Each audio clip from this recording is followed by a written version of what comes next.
Hello and welcome to Money Life. This is Sucheta Dilal. Today I'm going to talk about COVID, the healthcare sector, and our city of Mumbai. Yes, we broadcast this from Mumbai. Believe it or not, after a great start, Mumbai has turned into the national hotbed of COVID. Maharashtra accounts for by far the highest number of cases, now at 57,000, and Mumbai accounts for 62% of those cases. The number is frightening because things are not going to get better, they're getting worse. Healthcare experts predict that when the monsoon starts, within a few days, there are going to be other illnesses, and they actually expect COVID to peak sometime in July. It is a frightening situation, and when the numbers hit this peak, obviously the government swung into action. So you saw a lot of things happening around 25th of May, which is on Tuesday earlier this week. So the state government did two things. One, threaten and gag people by telling them not to talk about it. And the second, of course, a lot of positive actions which they should be complimented for. So let's look at what they did. So the Mumbai police issued an order which said that anything that is said, even on WhatsApp groups, which tend to criticize the government, essentially criticize the government, the words that they have used is create mistrust towards government functionaries and their actions, can be acted upon and you can be criminally charged. This is of course challenged in court because it's the most draconian thing that one has seen recently. The next day, the state government and the new municipal commissioner held a press briefing. That same evening, I had the privilege of participating in a television program which happened after the municipal commissioner Mr. Iqbal Singh Chahal is his name, talked about all the series of positive measures that he had taken to combat what seemed to be a rampaging, galloping virus. So what has he done? Many good things. One, he says that there are 44,000 COVID beds, up from a press release by the BMC, which had put it at only 18,000. He also has ramped up a series of things which include the 1916 helpline, where he says more lines have been put in so that people can call and get answers. The number of ambulances have increased, and the number of hospital beds are going to go up to 1 lakh because he's creating a lot of outdoor facilities in places like Bandra Kurla complex, increasing the beds at NSCI. Almost every hospital that we know is being asked to put more and more beds. There are a whole lot of other measures that I'm going to talk about by and by. But in spite of all this positive action, which got a lot of praise on social media, the one group that was disappointed is someone that we need to worry about most, which is the healthcare workers. Remember, it is not about hospital beds. And that is the message. We seem to be focused as a city and as a state on pushing infrastructure when we need to worry about the people who are going to take care of us and who are going to ensure that our lives are saved and that we recover. These are the healthcare workers. Unfortunately, they have been treated with amazing arrogance and autocracy, so much so that they've had to fight for every single thing that they have needed. Let me look at, I personally think that this is one of the reasons why you have a problem. So look at how the numbers don't add up. You have the municipal commissioner saying that you're going to have 1 lakh COVID beds. The number today, active ones, 18,000. In the same show, the municipal commissioner says that 40% of the staff is unable to come because many of them live in the distant suburbs. They are pleading with the central government to allow local trains to function. Mumbai's lifeline are the local trains, and people travel from as far as Ambernath and Kalyan and Virar. They cannot possibly come in buses even when there is no traffic on the roads because of the lockdown. But for whatever reason, maybe it's state and central politics, the railways are still not letting even healthcare workers travel by train. So while this standoff is going on, it's going on about migrants as well, the state is struggling to cope. So the number of beds means nothing if you don't have doctors, if you don't have nurses, if you don't have other healthcare workers who need to look after you and do all the jobs that a hospital needs. How are hospitals managing it? Many of them have hired temporary workers, but there's only a limit to which you can do. The entire pressure is on young doctors, resident doctors, postgraduate medical students, many nurses.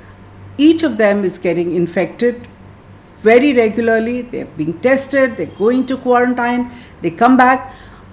they are not able to take the pressure. They're not going to be able to take the pressure much more, far less take care of all those hundreds of additional beds that the municipal commissioner wants to put in. If that happens, we are headed for trouble. So the government knows this. It has taken a series of measures to address this as well. But take a look at how they have acted. So like I said, the first thing is government hospitals and their healthcare workers. Resident doctors have not been paid for 3 months. They finally got paid after we created a bit of a furor on social media. They have had salaries cut. It's been made up with allowances. People who are on medical bonds, serving out that 1-year rural service bond, are still not being paid enough. Nurses are not being paid enough. Now, in the last 2 days, I've been chasing up a case with senior municipal officers about a nurse who was in quarantine. It's come out of it. She's been asked to go home without a second test. Can you imagine a nurse having to chase up people and we getting involved to get her a second test? But I'm going to come to some of this much later. So the government, as I said, understands there's a problem. They know there is no staff. So they are trying to put pressure on the 25,000 registered medical practitioners in Mumbai city. They have issued an order which says that every doctor under the age of 55, if he does not have certain issues like small children at home or senior parents to look after or comorbidities, has to serve 2 weeks in a COVID hospital. It's not yet happened. People are angry. The government has offered to pay, but there are a lot of issues in ensuring how they will be enrolled and sent to work. And it is not even clear whether 2 weeks of reluctant doctors being forced into COVID hospitals is going to make any difference at all, because you need to know the hospital, you need to know how it is functioning.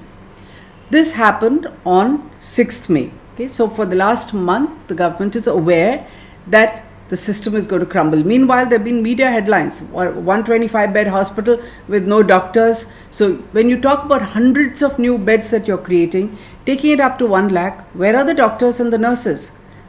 We are going to ask those questions in this video blog. So look at what the BMC did on 19th of May. It threatened private hospitals, nursing homes and clinics with criminal action if they fail to restart operations. Remember, all of them had shut down during the lockdown.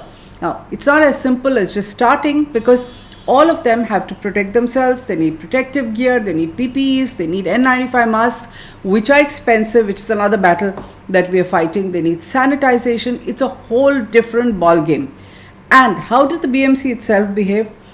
What it did was, in the initial days, some of the top hospitals, even when they had 1 or 2 cases, the BMC went and locked them down.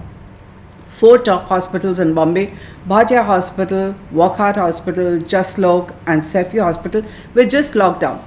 Today, a U-turn, and now they're forcing them, whipping them, threatening them to say open immediately without looking at some of the issues that they face, which includes protective gear. Okay. Now, a third thing, on 21st May, the corporation went one step further. So it realized that things have reached a stage where it's not enough to threaten people to open up. There's not much they can do about it, because sometimes even the threat of criminal action is not going to make a difference. People are not going to listen. Their lives come first. So they took over 80% of the beds of private hospitals. So they have capped rates. They have realized that people are not falling ill only with COVID. They have all the regular illnesses, tests, cancers, heart attacks that people have been going through all the time. So 80% of the beds have been taken over. Every procedure has been capped, and this is happening just a few days ago. Will it work? Will it meet the numbers?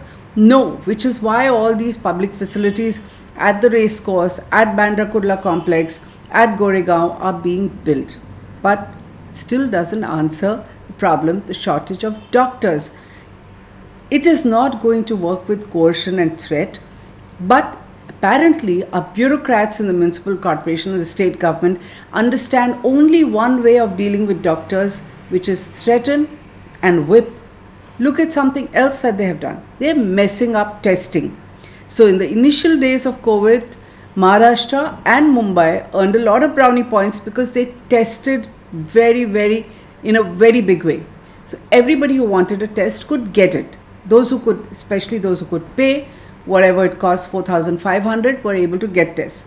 Now there's another U-turn on it. All healthcare workers allege that this is to suppress the numbers. The reason why nurses won't get a second test is also not just to conserve tests but to suppress the numbers is the allegation. And there's reason to believe that that allegation has some merit, because look at what the municipal corporation in its wisdom has done.